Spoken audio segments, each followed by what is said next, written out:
Thank you for taking a moment to watch this video, and we're going to be picking up right where we left off on the previous video. We just started creating folders to help us manage and organize our data in the PhoneBurner system, right? So we've got data, either we're importing data directly into PhoneBurner and then syncing it over to HubSpot, or we're going to be getting data from HubSpot over into PhoneBurner so that we can start calling it and we can keep the two databases in sync. Now, if I'm an individual and I'm using PhoneBurner by myself, super simple. I create my folders, create my link between HubSpot and PhoneBurner. My data comes over to PhoneBurner, I dial it, or whatever that process is going to look like. Very simple. But if I'm part of a team and I have other team members that are part of my organization that need to be using PhoneBurner and have things connected to HubSpot, I need to take a few things into consideration. And that is very specific to a feature that I mentioned in the overview video called networked versus standalone.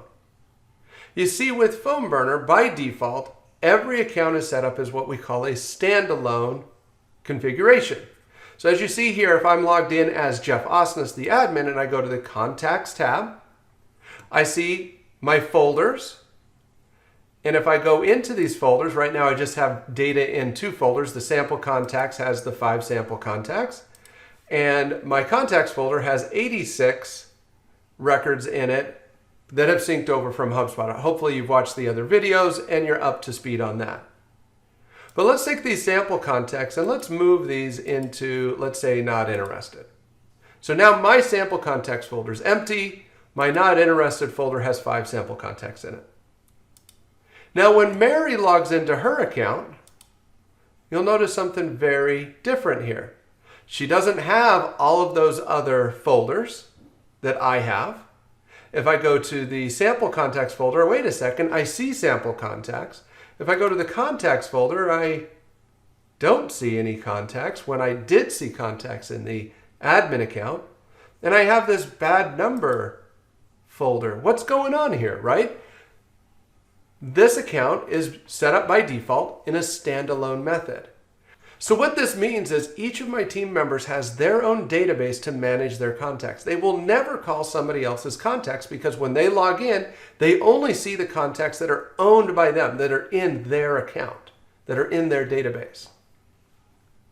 So if I go back here to the admin account and log in as Johnny Setter, again, you'll see the same thing. Sample contacts, bad number. Looks very similar to Mary, right? Which is completely different than what I have as an admin. But what if I want everybody on my team to see all of the same folders, the same contacts in exactly the same way? I can switch my account to what we call network. So I'm going to jump to the team settings, go to the advanced section, and I'm going to click on networked. Go ahead and type in confirm and confirm it. Now my account for my organization is switched to a networked account. Now if I log in as Mary, what you'll notice is she has access to the same database that I have. Same folders, same contacts. So if I go to the sample contacts folder, it's empty. Why? Because my sample contacts folder is empty. If she goes to the not interested folder, well, there she sees all of those sample contacts. And if she goes to the contacts folder, she's going to see the 86 contacts that I see. Biggest problem with this is now we're going to run into a situation where I could have multiple people logged in to their own PhoneBurner accounts, and they could all select the same contacts and begin a dial session at the same time and be calling the same contacts at the same time. So you're going to need to ask yourself how you kind of anticipate your team using PhoneBurner. And it's really going to come down to contact ownership. Are you assigning contact ownership in HubSpot? If that's the case, then you're going to want to stay standalone and have each person's contacts sync over to their PhoneBurner account. If you're not assigning contact ownership in HubSpot, or specifically dividing your data up so that each individual works a specific set of records, then you're going to want to go with a networked account environment like you see here. And then we're going to use a combination of folders and another feature called lead stream to help you and your organization effectively and efficiently work through that data. Now let's say you decide to stick with standalone.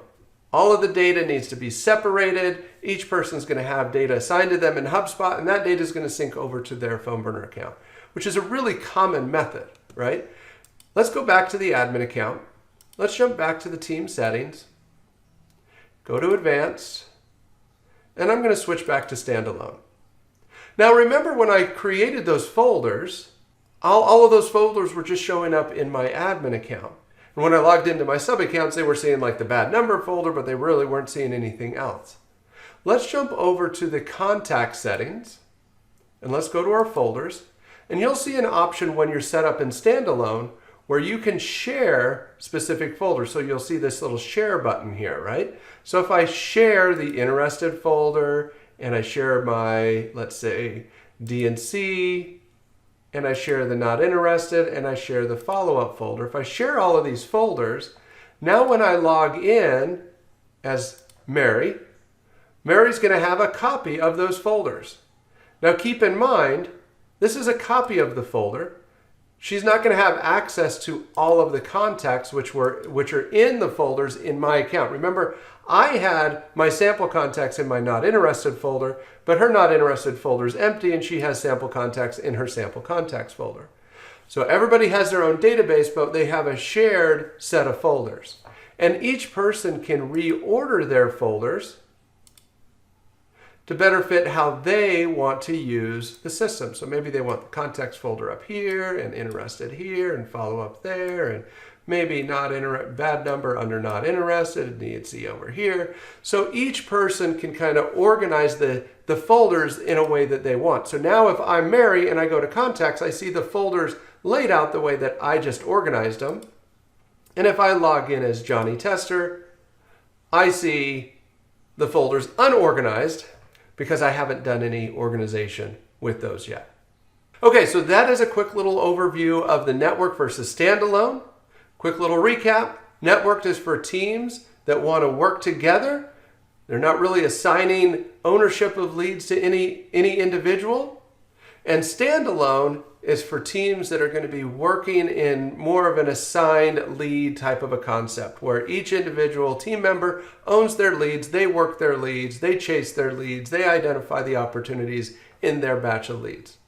So that's it for this video. I'm going to go ahead and wrap this one up, but make sure you continue watching the training in this series as we continue to expound on this. Thanks again, and happy dialing.